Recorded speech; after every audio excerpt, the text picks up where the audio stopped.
Hang in there. That's Smylie Kaufman for 61. Wow.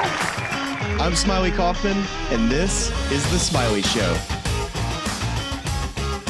Welcome back to another episode of The Smylie Show. I'm Charlie Hulme, and if you are watching this on YouTube or Sports Grid, you're looking at Smylie Kaufman, like holding his phone up right now, somewhere en route from Ponte Vedra, Florida, back home to Birmingham, Alabama. And this is the nature of the beast. We had a Monday playoff at the Players Championship, and Smylie is fresh off the grounds there. And so we're bringing very fresh analysis to you, Smylie. Whereabouts are we right now? Still in Florida?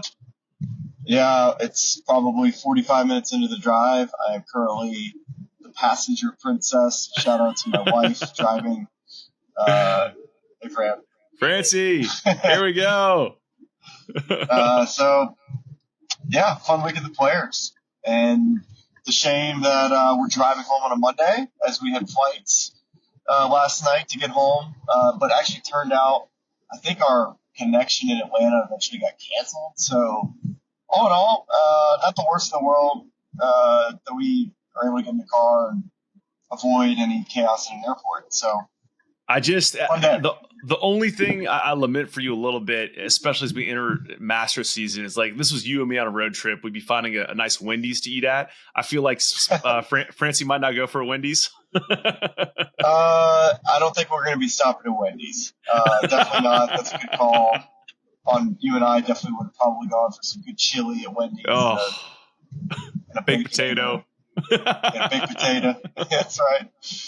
I don't know what we're going to get for lunch, but definitely going to be thinking about that when we get off this pod here. Very good. Very good. Well, we should get right into it. And you know, we've done these recaps in a lot of different ways. We usually kind of start at the top of the tournament chronologically, but I think it makes the most sense given you being in the car. We're fresh off this playoff to just kind of start there with Rory McIlroy and JJ Spaun. You're out there today walking with Rory again for a second straight day. And just maybe let's just talk about just the way Rory sets the tone right out of the gate with that drive on 16, and then I guess subsequently hitting the tee shot on 17, just Rory kind of leading things off in this playoff. Yeah, for sure. We can kind of start with the 3-hole aggregate playoff from today and then kind of work back, which is definitely opposite how we normally do things. But since it's top of mind and I'm still kind of cold from this morning, it was freezing. It was like 55 out of the northwest blowing. I mean, at times it was gusting up to 25 and 30. It was just ridiculously hard. And I think it was safe to say that Rory had a tremendous advantage on the 16th hole, and especially if he hit the fairway. And him getting the honor, being able to tee off first, setting the tone, piping a drive, it felt like right from the get-go that JJ was going to have to, pull off some shots. Like he couldn't bail. He was going to have to hit the shots. And so I think when JJ kind of flared his first drive, and immediately I was kind of thinking right after Rory piped it that it's just going to come down to whether Rory's going to be able to hit the green at 17 or not. If he does, it felt like it was going to be over in my mind because Rory had 180 yards in 18 or in the 16, hit a wedge. So nice to have a par 5 and being able to hit driver wedge. Now JJ, I'll give him credit. The second shot he hit out of that rough, he could have bailed way left, and honestly, I thought he was going to go in the water for a second. Goes in the bunker. It's a very poor bunker shot. But Rory, after he hit his lag putt, Charlie, when he had like 5 feet when he rammed it by, that wasn't necessarily an easy, birdie putt with all the wind that he was dealing with at his back. And he's thinking he can't lose this, and making a par when he had it such an easy 2-putt would have been a terrible way to start out the playoff. So give him credit for making that putt, and then obviously JJ makes par, and then we headed over 17. So heading over to 17, and you noted it there, and I thought this was just the best way to sum up the conditions we had for this Monday playoff is that he hits a wedge from 180 in his approach shot on 16 with wind help, and then goes over and it has 130 yards in the 17 green and flights a little 3/4 9-iron in there to the back of the green. And so that obviously, again, puts a pressure on JJ Spaun to come up with a shot, especially trailing by a shot in the playoff. You talked to JJ at the end of this playoff and asked about that tee shot on 17. I thought it was interesting that he was out there with his caddy, said, look, we were practicing the same wind direction. We were looking at all the TrackMan numbers, and we were flying that same club. The 8-iron he ultimately hit 128 yards, which would have been perfect for, he even said he thought it might have been a little bit short with that 10 miles of 10 mile an hour wind in. But ultimately flushes this thing, looks like it's going to be on track, and just flies the green entirely and goes in the water. How shocking was that to you in that spot? Well, I'll start with just the shot and how difficult it was. It was as hard as it could possibly be to figure out what club to hit. There was no right answer, and you really had to show up with a game plan of how you're going to play the shot. If you showed up and you're just trying to figure out exactly what the wind is doing, you probably were already set up for failure. And I thought that once Rory quickly grabbed a club, that to me, he had a shot in mind. He knew exactly how he was going to hit that 9-iron, where it was interesting for me to see that JJ looked into Rory's bag to see what club he hit. It felt like to me, you don't know how that player was hitting that shot, how hard they hit it. It's such a feel shot, just trying to get your trajectory down and taking spin off. So it just, I thought that once he kind of was peaking, you could easily kind of make a mistake in not knowing how hard they hit that club. But JJ's a higher ball hitter, Charlie. So like when he hit 8-iron, and I'm watching this ball in the air, I think it was floating. It kind of looked like it was floating, but then also he flushed it, and you're kind of looking for it to come backwards, and then it just never really did. And honestly, you were looking for it to get stood up, and the fact that it never got stood up and then it flied right through it, it tells you how well he hit the shot. And yeah, I mean, he executed it, but you would have liked to see, kind of taking the wind a little bit more out of play and kind of hitting it a little lower, kind of like how Rory hit the shot, versus kind of relying on a huge 25 mile an hour wind to hold it up. Yeah, that's interesting. Just given what he said about what they were looking at on the range and very much accounting for a wind that, we saw the graphics NBC put up walking in the hole of like, here is the wind direction right now. But then there are all sorts of other factors that are, grandstands that are kind of playing that factor into the decision you're making for what club you're going to pull and what type of shot you're going to hit. And Rory very much kind of hit a nice flighted shot in there, a soft 9-iron. And JJ maybe took too much of that into account with his shot. And ultimately, I think that's where it ends to a certain degree. Although I do want to ask you on 18, you see Rory stand up there, and last thing he's going to do is hit that ball in the water, goes way right. I mean, do you think the way that Rory plays that hole changes at all if JJ stands up there and takes a really aggressive line down the left side, tries to fly the water, and gives himself a real good look at birdie? No, I think he was always hitting driver in his mind, because he had a 3-shot lead and he still hit driver. So that tells you everything you know about what club he was going to hit on off the 18.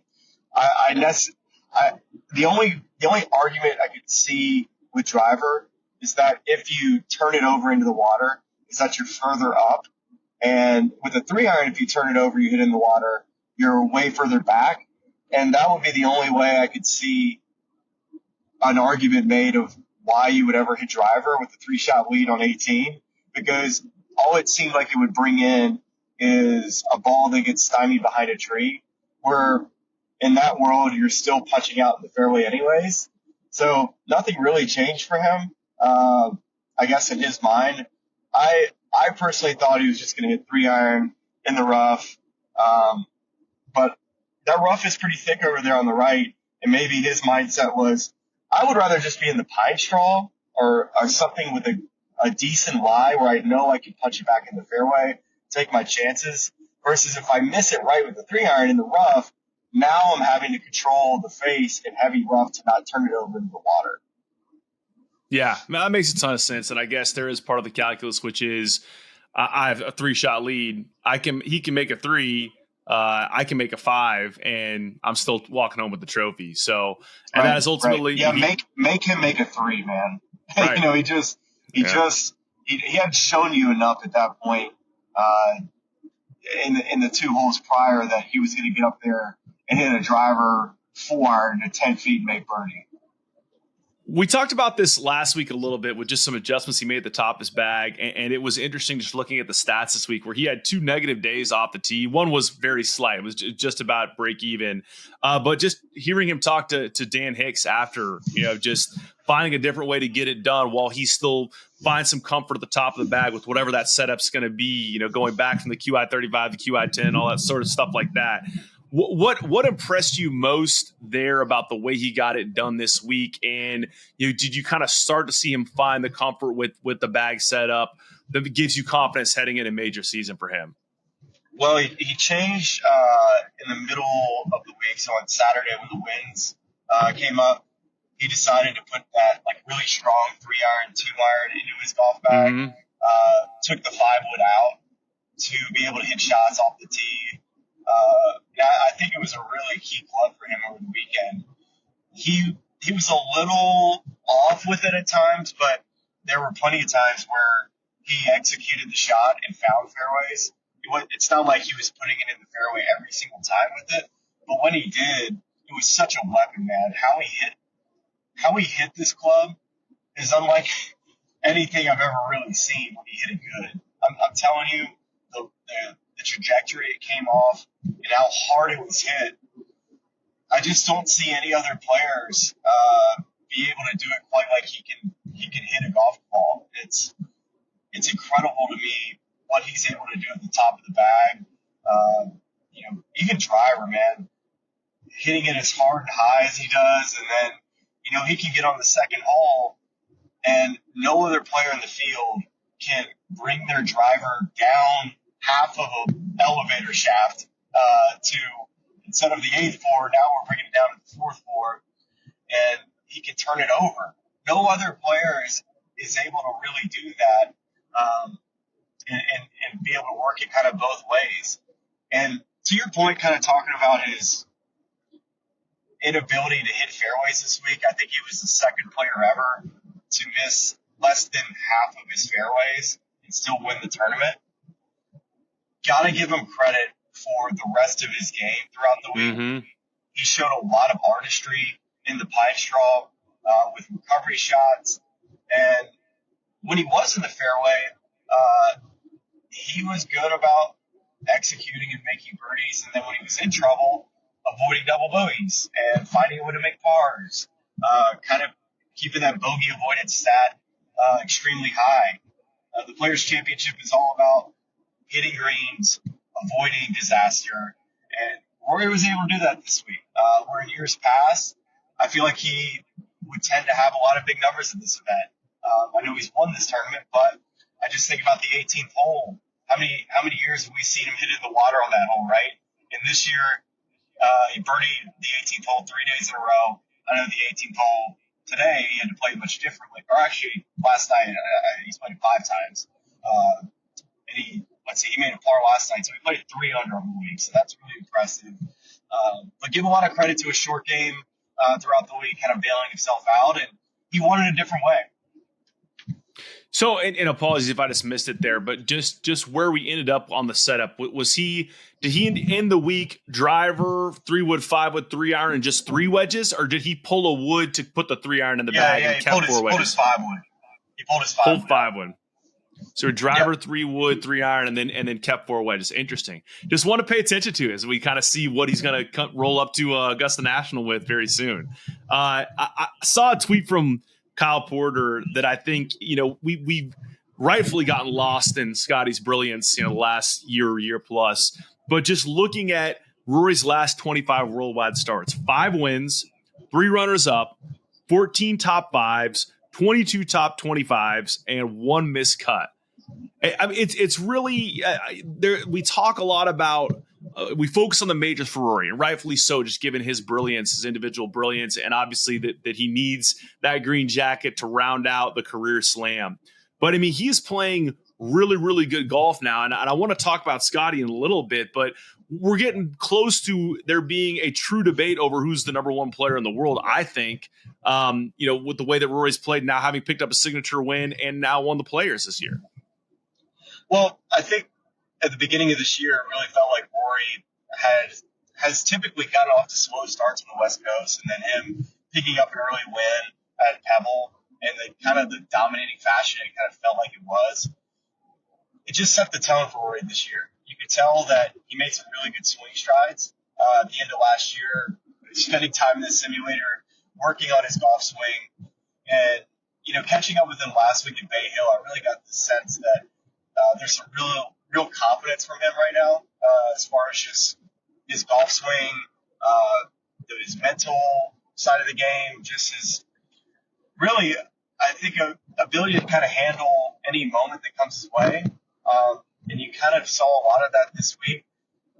He kind of regressed a little bit when it came to his golf swing, and this golf course will make you feel uncomfortable and not trust your swing feels. And I think he was kind of stuck between two swing thoughts, which was he needed to try to feel like his right shoulder was higher to cover the golf ball, but there was a driver swing that clearly was working and then was not translating to his wedge swing. And this is his pattern, right? Like it seems like he's always his best when he can feel like he can hit a fade.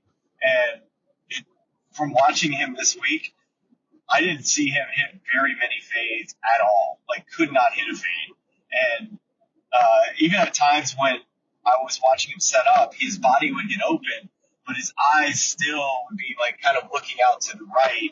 So you could tell his body was trying to get him to do one thing, but his eyes and his mind were telling him another, which is, hey, this is kind of what we got. Let's just hit it hard, go find it, and then go do our best from there. It's very, very interesting, and I think look, not to be the overreactor in these sort of scenarios, but I can't help but start to look ahead at major season, and he's going to go to a place with the PGA Championship at Quail that he loves playing there. Played great there last year. Got a home game at Royal Portrush. And we have I looked at just the most updated Masters odds. Maybe they've even moved since I looked at them last. But right now, Scottie's a shade under 5-1, and Rory is at 6-1. So the odds makers are starting to kind of believe in Rory at Augusta National. Is this too early? Is it too early to get excited about Rory at the Masters? No. You have to love his chances this year. And I think one other thing we haven't mentioned too from this Players Championship, and there's still a lot I think we can get into from this week with Rory. But without doubt, with the fact that Thursday and Friday he was paired with Scottie Scheffler and Xander Schauffele and still won the golf tournament. So often in these marquee groups and big pairings and groupings, a lot of times nobody really comes out of the pack of the three guys. You see typically players tend to kind of struggle with the big crowds and all the movement and all the hype around being paired with number one, number two, and number three. And Rory kind of coming out of that and being in contention right away heading into the weekend lets you know kind of the standard that he sets for himself, and the fact that he showed up this week of, hey, I'm not just trying to beat Scottie Scheffler, beat Xander on Thursday and Friday. I need to get myself in contention, and you got to give him credit for doing that. Oh, without a doubt. And I think Xander, obviously still working his way back into health. Although I'll say I've been pleasantly surprised by some of the breaks he got, the last couple of weeks and shooting big scores where you could have easily just missed a cut or been out of competition, but still kind of grinding back to get into it. It's going to take him time to get healthy again. But I think signs of optimism there. For Scottie, where are you with Scottie as we get closer to the Masters? Because he was just about break even this week, strokes gained putting, lost strokes around the green, positive everywhere else. We saw a little bit of the frustration, but that was not limited to Scottie. I mean, Saturday was absolutely insane.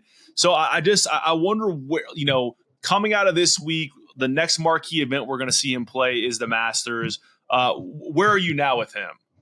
So I would say that Scottie Scheffler strokes gained attitude was the only stat that you didn't mention, and that was way down, and it seems like he's getting like way frustrated this year. It reminds me a lot of 2023 watching him out on the golf course, where the little things were kind of bothering him. That mental frame of mind that he was kind of playing with last year, where nothing really seemed to bother him quite as much. Clearly getting more frustrated this year. I'm not sure what you can really attribute that to, besides maybe expectations being a little bit too high, which rightfully so. He just won 8 times the prior year.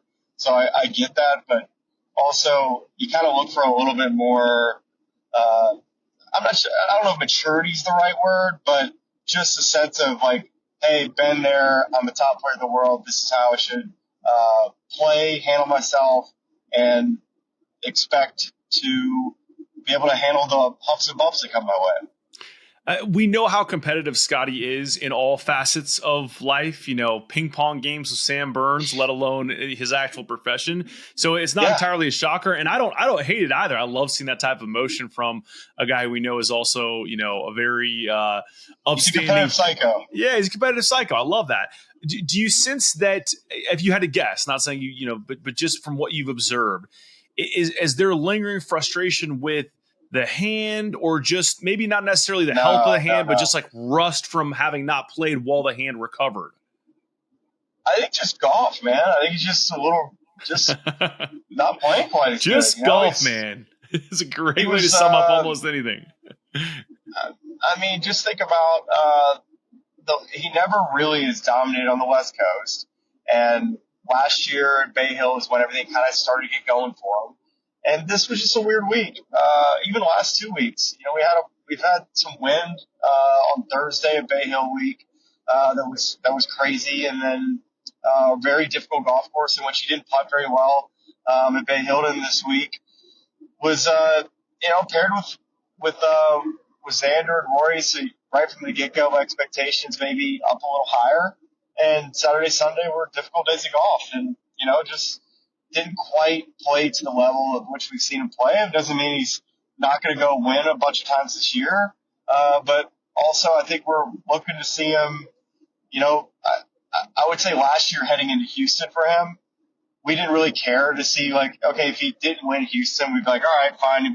We know we're going to get out of him come the Masters. But it feels like his last start before Augusta this year, it honestly feels like, from my perspective, it kind of feels like we need to see him win again. Yeah.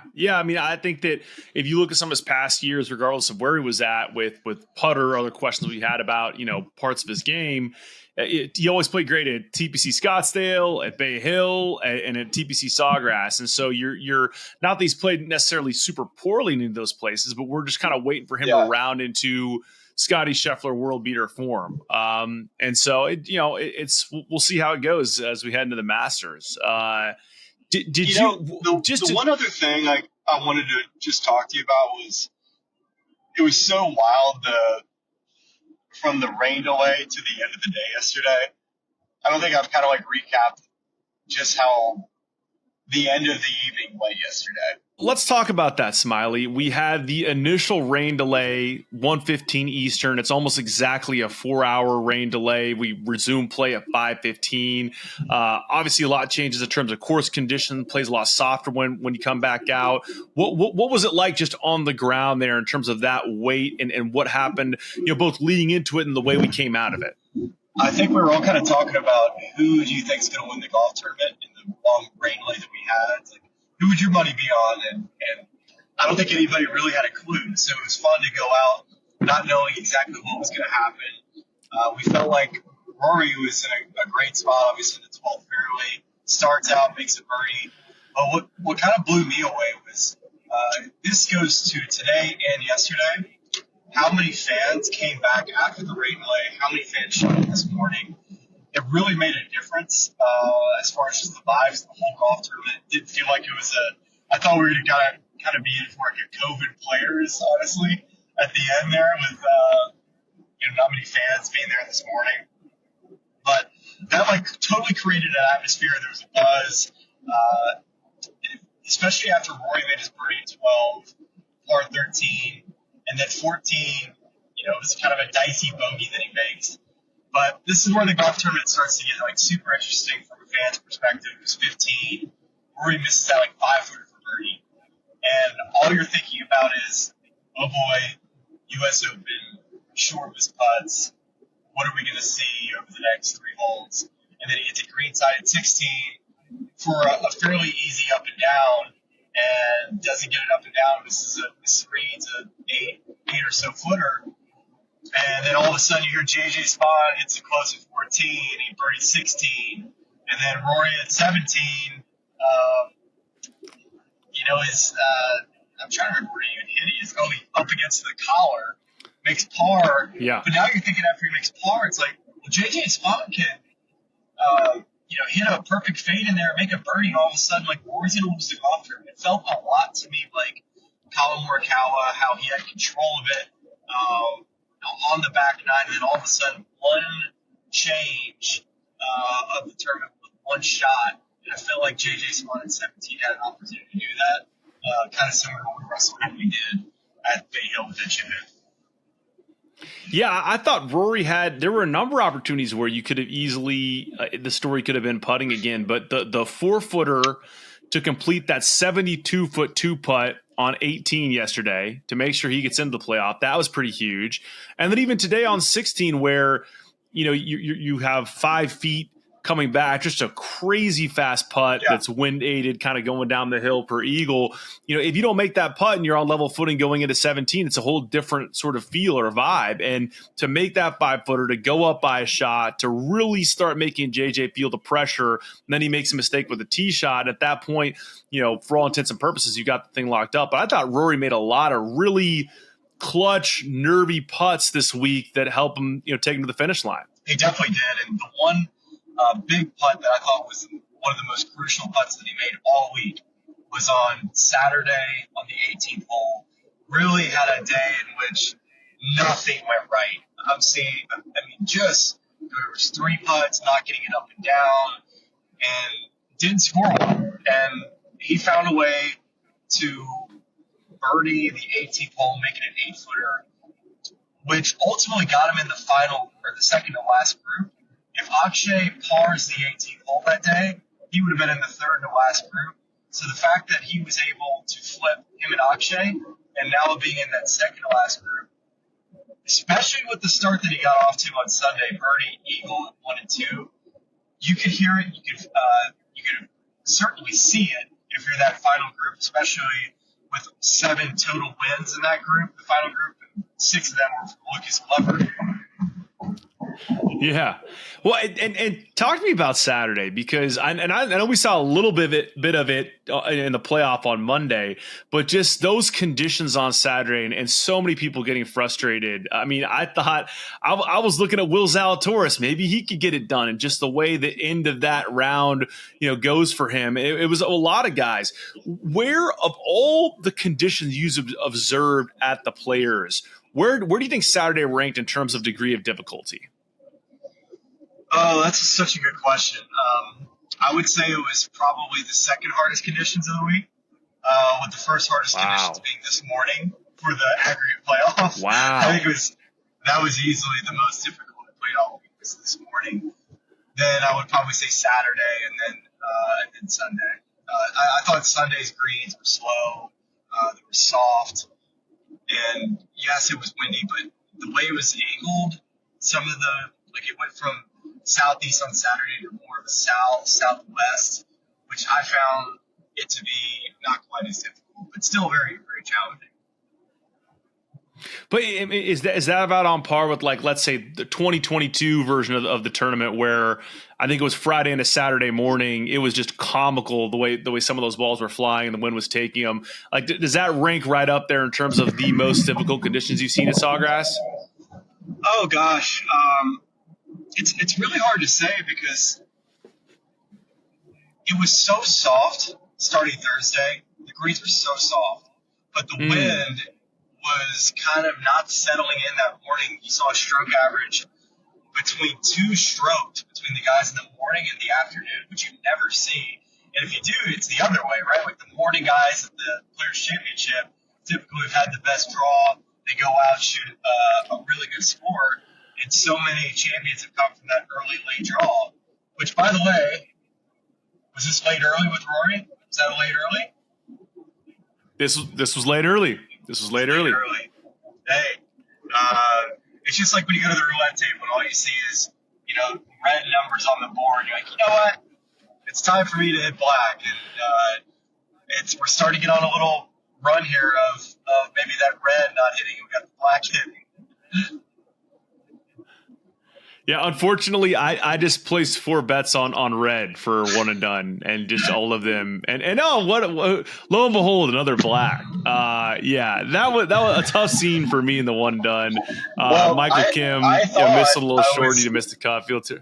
I thought I was with you in that regard. I thought I was also heading back to the ATM, but we're all good. Yes. We made the cut. Can we talk about that? Yeah. Can we talk about that? Because JT going 78-62, a bogey on 18 on Friday to tie the course record a day after you shoot 78. That to me is, I of all the things I was texting friends about this weekend, and the players, that was like everybody texting me like, can you believe, like, this is insane. I just thought that was just obviously it's great playing. You saw an electric birdie on 17 alongside Ricky Fowler and Kevin Kisner, but just JT's mindset, especially having gone through a stretch of, the last couple of years have been up and down for him, right? And he's obviously playing a lot better now and he's getting his game back, but we've seen high scores early in major championships and then he misses the weekend. And so for him to be able to post 78 on Thursday and instead of just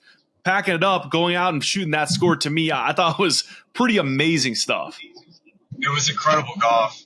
The stat that really showed how well he hit the golf ball that day. He was obviously hitting fairways, but he hit underneath 20 feet in proximity on average, which is really impressive. I'm talking with some players about those Friday afternoon conditions. Yes, they were gettable. Players said that the east wind made the course kind of play easier, but still, you have to go out and execute the golf shots. And a 60, what did he shoot, 62? I mean, come on. It just 62. It felt wrong. It felt wrong covering it during happy hour and saying for this to get to 11 under. It didn't even make sense in my brain saying it because it's TPC Sawgrass and it just seemed like so many under par.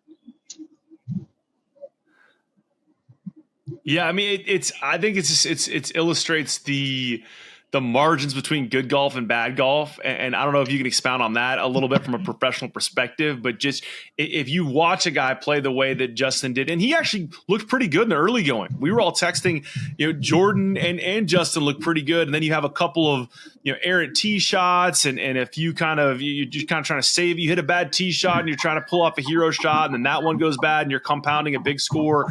But just, the margins being, you think that guy's got no chance to be able to just to flip a switch and turn around the next day. Can you speak to that a little bit to help people understand what that's like as a pro?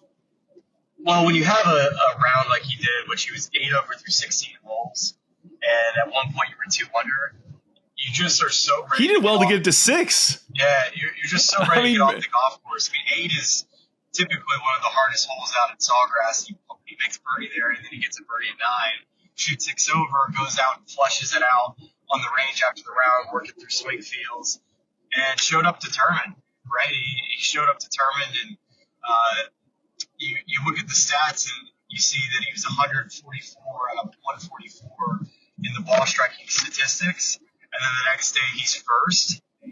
Dude, if that doesn't illustrate golf and how TPC Sawgrass is a can or cannot do type of place.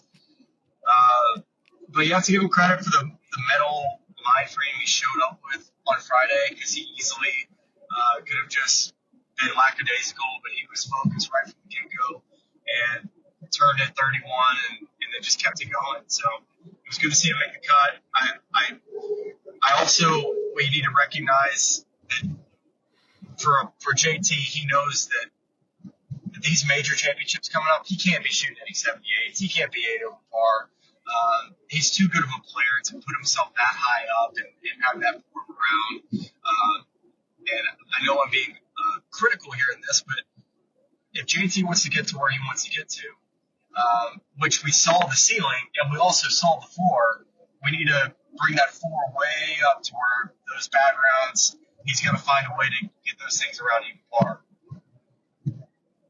It's interesting, yeah, and I think just from a layman's perspective, obviously there's more that goes into it, but you hear a lot of people talk about you don't have to win the tournament on the first day, but you can play your way out of it on the first day, and to shoot 62 and still have a lot of ground to cover to kind of get back in the mix. Maybe that's part of it for someone who is if you just keep around even par. And then you go shoot a low number. At least you have a fighting chance going into the weekend. Well, but, and even good for you too. You get to take JT a week after he just did all of this, and you know how good I've been at picking guys right before they kind of get going. Yeah. Is he playing Valspar? He is.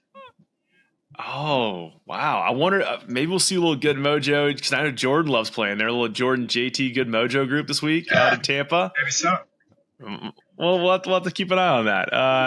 A couple of the names I wanted to hit on players before we kind of move to some other, I guess, golf adjacent topics is Akshay Bhatia.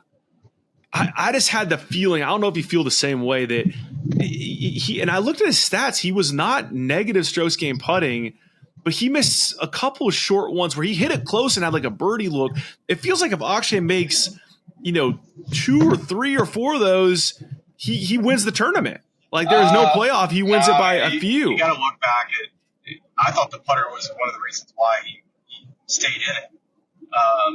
From just listening in my ears, and you may have saw some of the putts that he missed, but everything that I heard throughout the week was how well he was putting. I haven't had a chance to look at all the stats yet, but everything from listening to guys that were following Akshay this week is that the putter was really good. Now there's certainly some missed opportunities, but that comes with Akshay being in contention at big events. We have not really had him that I can think of being a part of the storyline in a big time event. So those are new feelings that he's experiencing.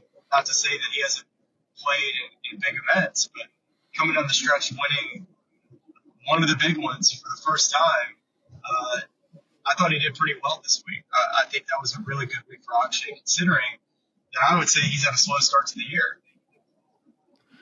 Yeah, I mean, Kiz and Brad Faxon did a little kind of slow-mo breakdown of that broomstick stroke and how good it's looking, having worked with Stephen Sweeney extensively. And I guess I probably should say it better said, is that in looking at the stats and only having seen a couple of short lip outs and putts that are easily makeable that he misses, it's that, man, the rest of his putting that I didn't see on the broadcast must have been really, really good. And can you imagine if he would have made a few more of those, just 18 misses, one for birdie, just small little, ones here and there where he made a lot of pars on Sunday. And I saw a lot of close putts that narrowly miss. And I'm just thinking, this guy's so close. He's just so close. And it's again, everybody struggled on Saturday, but he and Minwoo especially had kind of a rough go there for a stretch.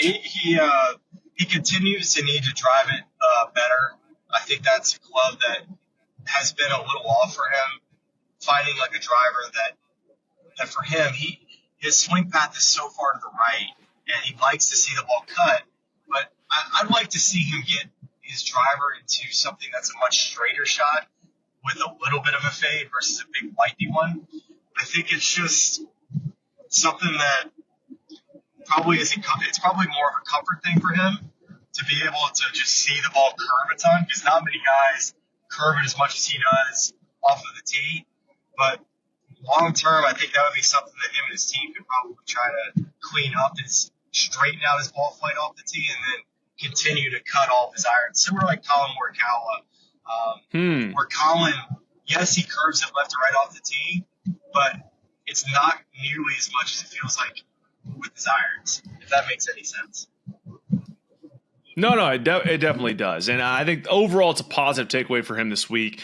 And just you're that close. You're starting to gain experience in these big events, and you have takeaways and things to work on to put yourself in better position the next time. The other guy I wanted to hit on, too, on the way out is Bud Cauley. I think I have these stats right. Had 6 starts remaining on his major medical exemption. I think needed 66 FedEx Cup points to regain full status and earns 250 here this week.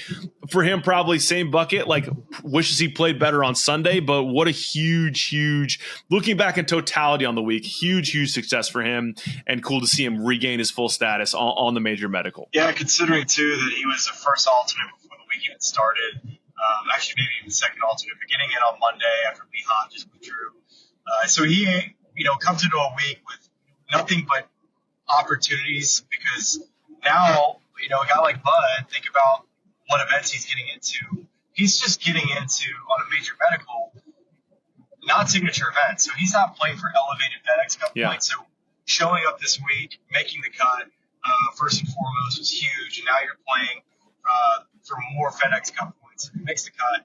And so now, all of a sudden, he has a great Saturday and is in the final group on Sunday, which was, by the way, perfect. He wanted to go out kind of middle of the day on Saturday because it was so windy later in the day, kind of like what Rory Connors did. So Bud, checks off one box and, yes, got his PGA Tour card back for next year. And then also, very valuable experience for him being in a final group in a big event. And if you watch Bud at all, you can see how effortless his game looks. It just is a beautiful golf swing, chips and putts it well. The putting hasn't been great over the last year, but if the putting continues to improve, I think you'll see a guy like Bud find his way in contention and maybe win an event this year. Yeah, and it's a super cool story in a week that was full of JJ Spons as well. Obviously doesn't win, but just cool to see that mix of, and this we could spend a whole show on this, but you can have a full field and still have compelling storylines, with a mix of the superstars and the sort of whatever you want to call them, not to be disparaging, but rank and file are kind of guys that just aren't in the superstar category, maybe is better said, and end up with some pretty cool storylines out of it. When you say the cool thing about the players this week is that 144 guys that we ended up with a David versus a Goliath story. For a while there, it looked like it was going to be a bunch of Davids going at each other, but then Rory kind of said, all right, I ain't going away. And he was the only top guy to really show up. And of course, he ended up winning the golf tournament, but, make it difficult on all of the guys that are trying to win the big one. We haven't had a winner from the players in a long time that, can't come out of nowhere. So kind of felt like that was going to happen this week. Yeah, it's to me, it is a very cool. People have said it all week long, and it remains true. It's a very fair test, and you had everything that you want in a major tournament. You had, brutal weather conditions that really put people to the test, and it takes not only good golf and the ability to execute shots in those conditions, but a strong mindset to kind of battle through all that and come back and play well and put yourself in contention. And so just having that full field, having all those different, challenges, and then having a mix of guys who are stars and guys who maybe haven't had the chance to win very often in their PGA Tour career to end up where it did with Rory and JJ, I thought was super cool summation. And then, the playoff on Monday, a little St. Patrick's Day win for Rory, which guy loves St. Patrick's Day. Yeah. That's kind of his day. The luck of the Irish. Look at the Irish. Yeah. Well, that's what I got on the players, I guess, in a way, Smylie, at least in terms of the competition. But just a few media stories this week, especially as a very proud card-carrying member of the UNC Chapel Hill School of Journalism. I got to find my diploma around here and trot it out. So we got to talk about some media storylines now that were worth paying attention to. And the place I want to start kind of early in the week is the whole Collin Morikawa situation of skipping media after losing in brutal fashion at Bay Hill, after Russell Henley chips in. And so just to catch people up, a lot of quotes to read to you here just to make sure that you know the situation and what was said. So this is from his presser on Tuesday, and I'm quoting from a story that Sean Zach wrote on golf.com. So when asked why he didn't explain his feelings Sunday night, Collin said, yeah, just heated, just pissed. Like, I don't owe anyone anything. No offense to you guys, but for me, in the moment of that time, I didn't want to be around anyone. I didn't want to talk to anyone. I didn't need any sorries. I didn't need any good playings. Like, you're just pissed. Rocco Mediate responded on his Sirius XM PGA Tour radio channel. Here's an excerpt. He said, biggest bunch of horse bleep you could ever say, period. I mean, that is the dumbest, most selfish garbage you could ever say. Rocco went on to say that Arnold Palmer would have taken issues with Collin Morikawa's actions. Brandel Chambly and Paul McGinley on Golf Channel's Live from the Players said that Brandel, this is again paraphrasing from Sean's story, said that his media ducking isn't just robbing the press of information, but the fans, the sponsors, the entire ecosystem of golf. Brandel called to mind some other crushing defeats, how certain players gather themselves to share the humanity of losing. I think he referenced Rory after the Ryder Cup with Whistling Straits. McGinley went on to say that modern players, I don't know if history is going to reflect back on this generation of players as being good for the game. And then Collin responded again on Friday after his round, said, I might bite my tongue after saying this, but to the Brandel Chamblys, to the Paul McGinleys, to the Rocco Mediates of the world, I don't regret anything I said. It might have been a little bit harsh that I don't owe anyone, but I don't owe anyone.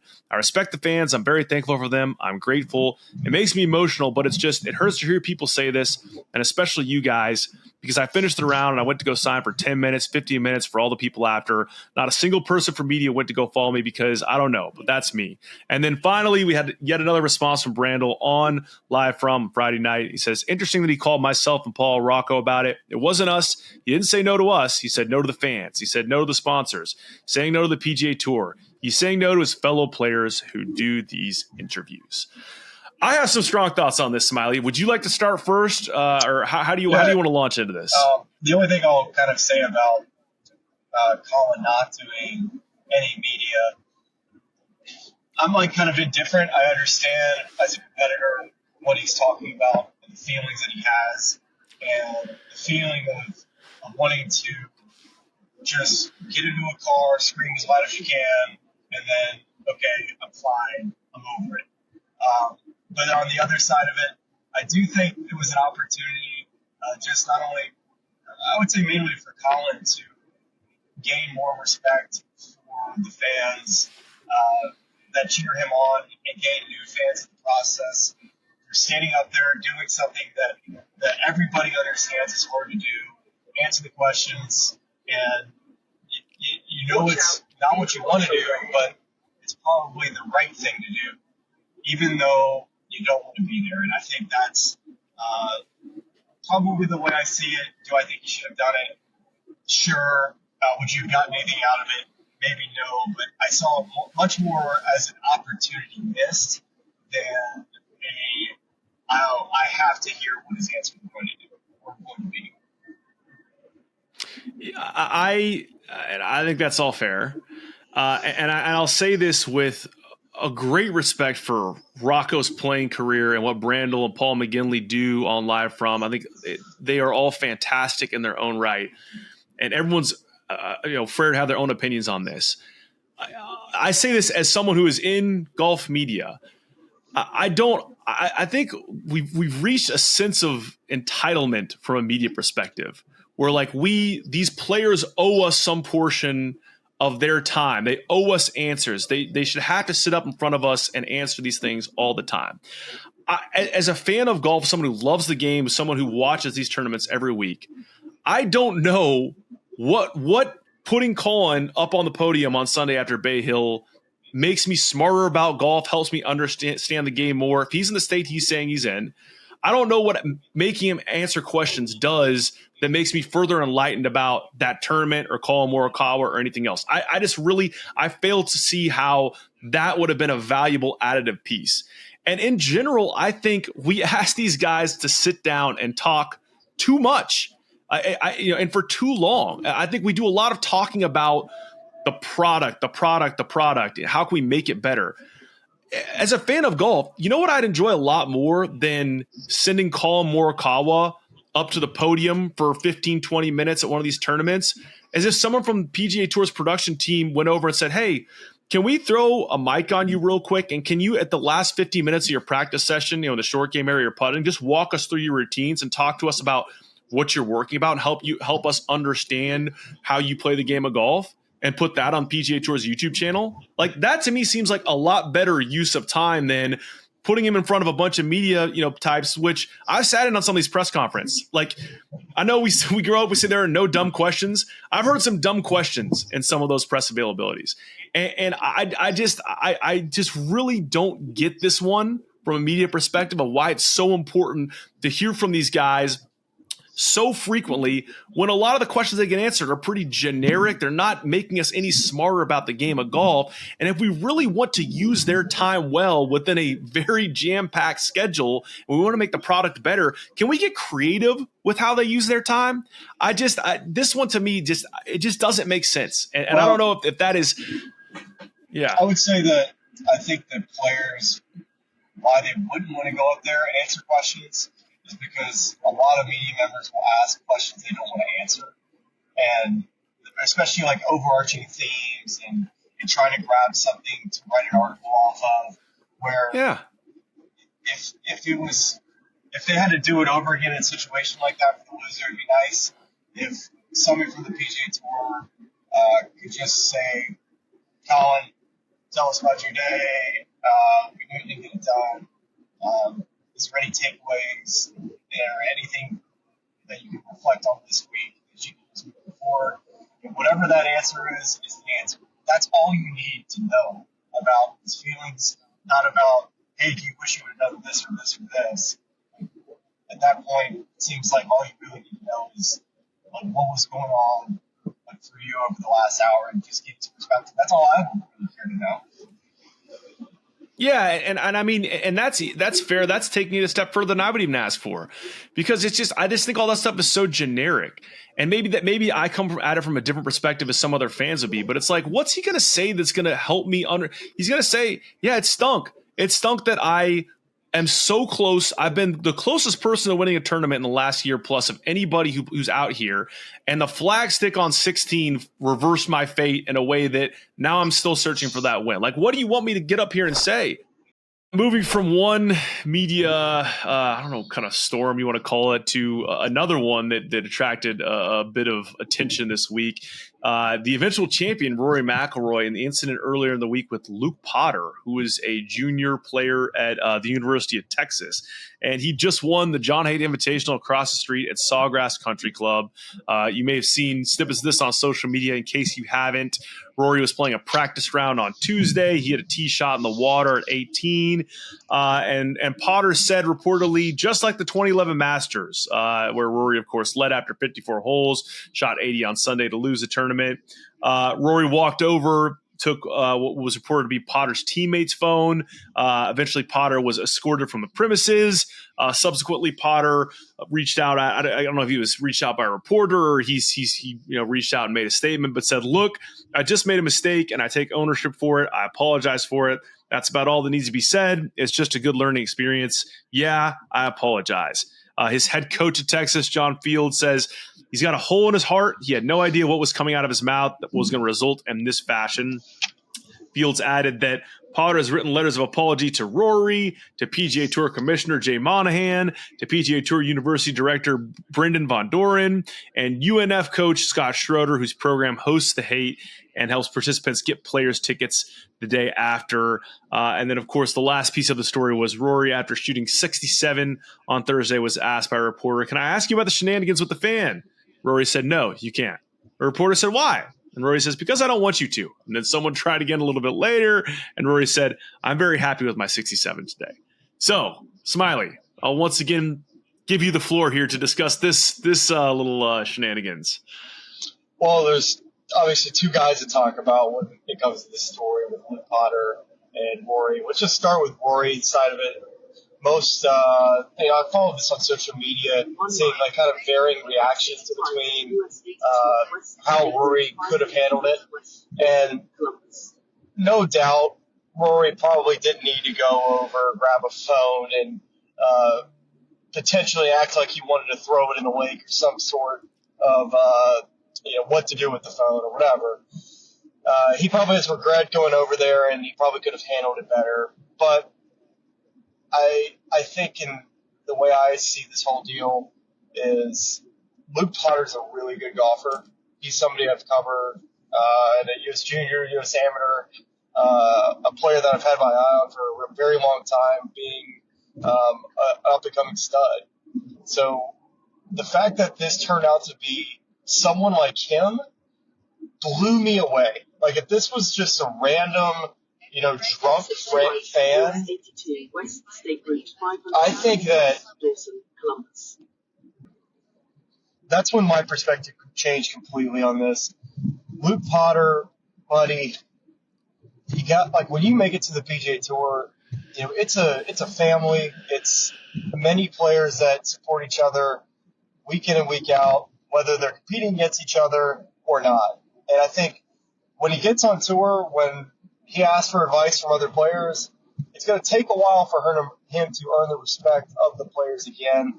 That's just not something that ever happens from any good player. It's the most bizarre thing I've ever seen in a long time, and I think it's more of a generational thing that kids these days think they can say whatever they want and get away with it. And I'm actually very happy that Rory walked over there, because if this kid,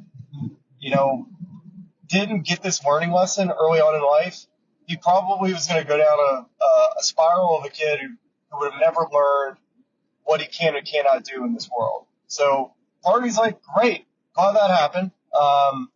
And now the kid is clearly needs to mature. That's no doubt. And I know I'm being tough on him right now, and of course Rory could have handled it better, but this has much more to do about a kid who aspires to be on the PGA Tour, acted like an idiot, and now John Fields, like you mentioned, Texas coach there, has, like, what do you do now? I mean, do you suspend the kid? I have no idea what you do. He gets just kicked out of the Players' Championship for mouthing off at a dude who eventually won the golf tournament. It's like, it's the most kind of wild story we've had in a long time, really. That says a lot. Oh, without a doubt, yeah. And a golf media landscape that's been littered with a lot of wild stories. This one, I agree with you, is about as wild as it gets. And this may seem like us being, or me being old man shaking fist at cloud, but I saw a lot of reacts online from people of, oh, Rory's so soft, this and that. I could not disagree with those people more.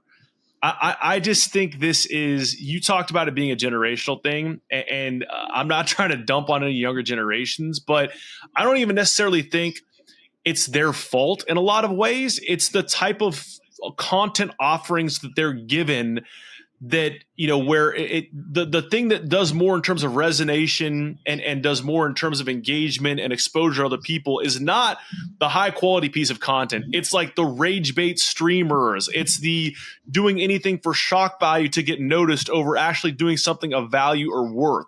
And that's, what I see in this situation is, here's a kid who is out there and watching a tour pro that, again, to your point, theoretically, this is a guy he should be going to for advice and to get guidance on how to play the game. Kevin Van Valkenburg of No Laying Up tweeted something along these lines I thought was pretty spot on, which is like, where have we gotten in society where that's the reaction? Instead of taking the time to follow Rory around and see, hey, what club is he pulling here? What kind of conversation is he having with Harry Diamond? How's he playing this golf course? Can I learn something from this guy? It's, let's make a joke about one of the most crushing moments of this guy's career so that my buddy can video it and I can post it on Snapchat or something like that, or TikTok.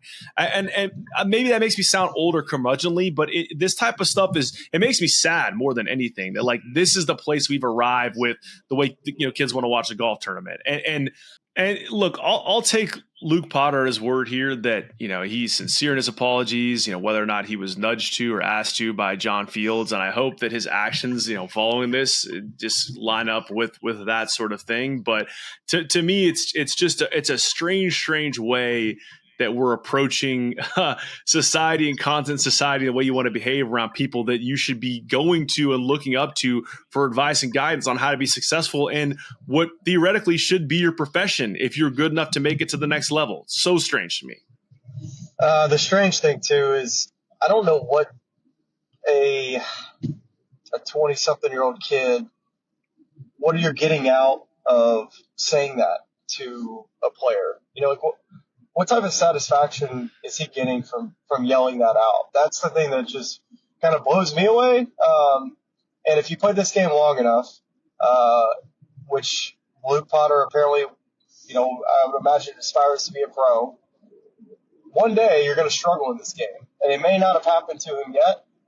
One day he's going to be sitting on his couch, not knowing if he's going to ever make another birdie again. That's how this game feels sometimes.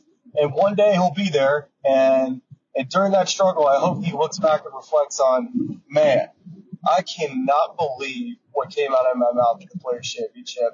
It's going to hopefully be a learning lesson for the kid. He's obviously super talented. I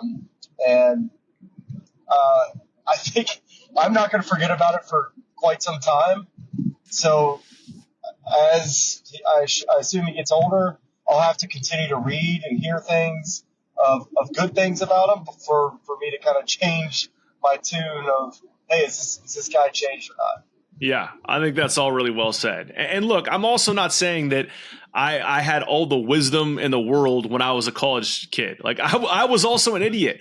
And I think that, I guess you'd hope that the type of mistakes that you're making as a college kid are, I hit the keg a little bit too many times last night and I slept in and I missed one of my classes and that's a bummer. My coach is going to talk to me about it and I got to go to study hall or something like that.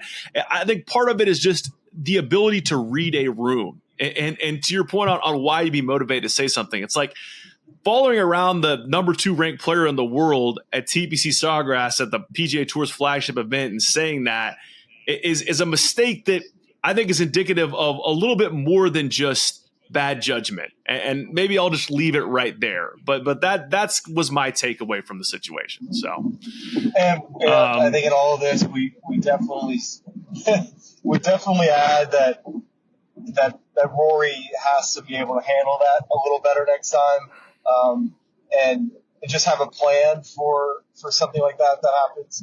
Because in the same breath, we need to for sure make sure that as long as something wasn't said about his family, then he just needs to keep on moving and have somebody around his team handle it.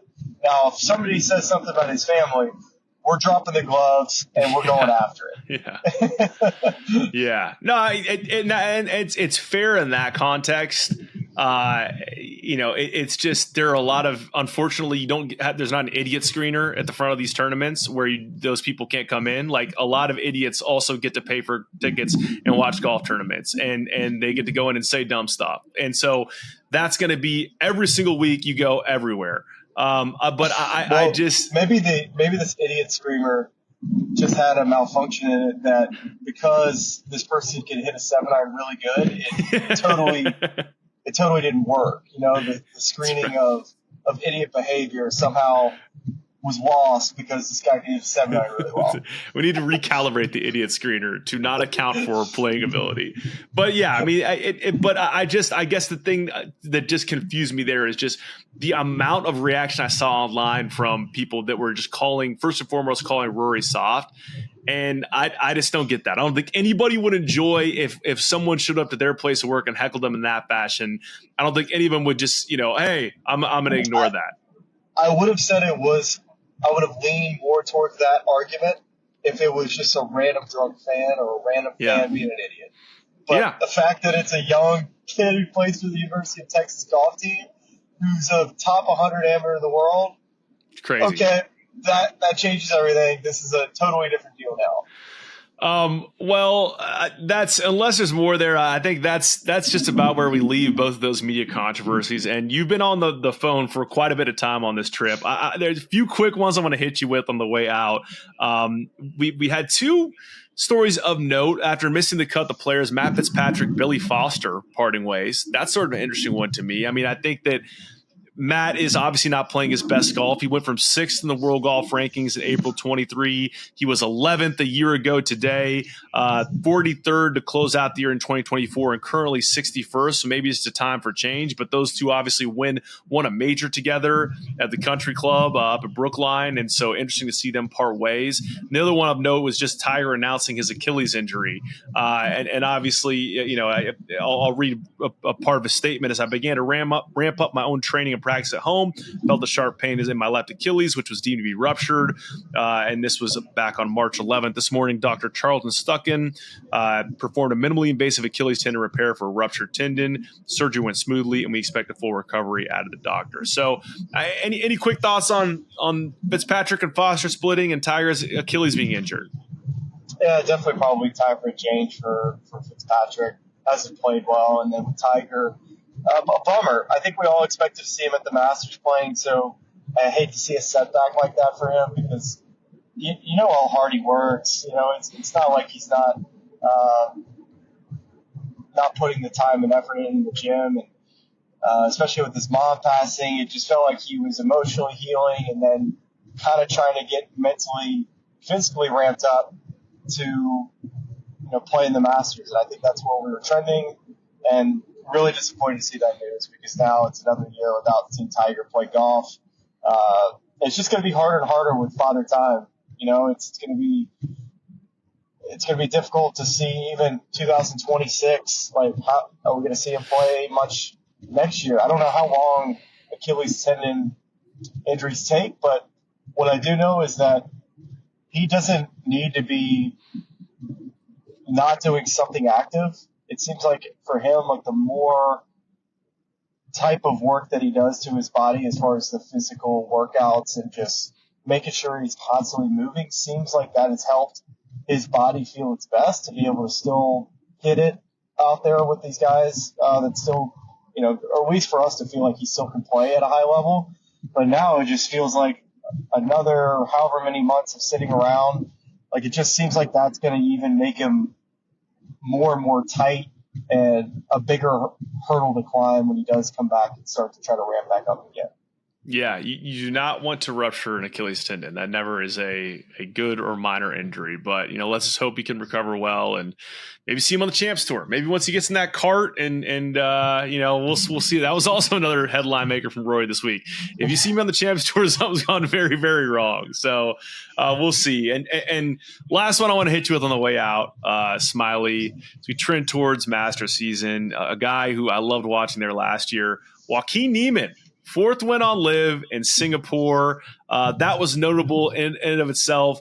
But there was a post from his team, Torque, I guess it is, on X that said Joaquin Niemann's got to be a top 5 player in the world right now. And Phil Mickelson replied, top 5, try number 1. So on the way out, I want to wrap this episode asking you, where does Waco fall in the SWGR, which is the Smylie World Golf Rankings? He's a top 10 player, or very close to it. I don't have him in the top 5, but I definitely have him very close to the top 10. Still, with Joaquin, it's all about, like, what can you do for me at the majors? And I think that's what this whole year is going to be about. And I believe in this guy's talent. I know how good he is. And obviously, he's played well over there at Live. But until you have a top 10 in a major championship, it's hard to just say that he's the best player in the world. I got to see it. Maybe he goes out and wins a major this year, completely changes the conversation, and maybe jumps into that top 5 conversation of, Rory, Scottie, Xander, Collin Morikawa. Can he squeeze his way in there somehow to be the best Live player currently playing, even passing up a Bryson or a Brooks. No doubt he's played well. I'm looking forward to seeing what he does this major season. I know I'm probably going to pick him in a one and done, and I apologize to Niemann for that because that's it's not his own fault. It's my own.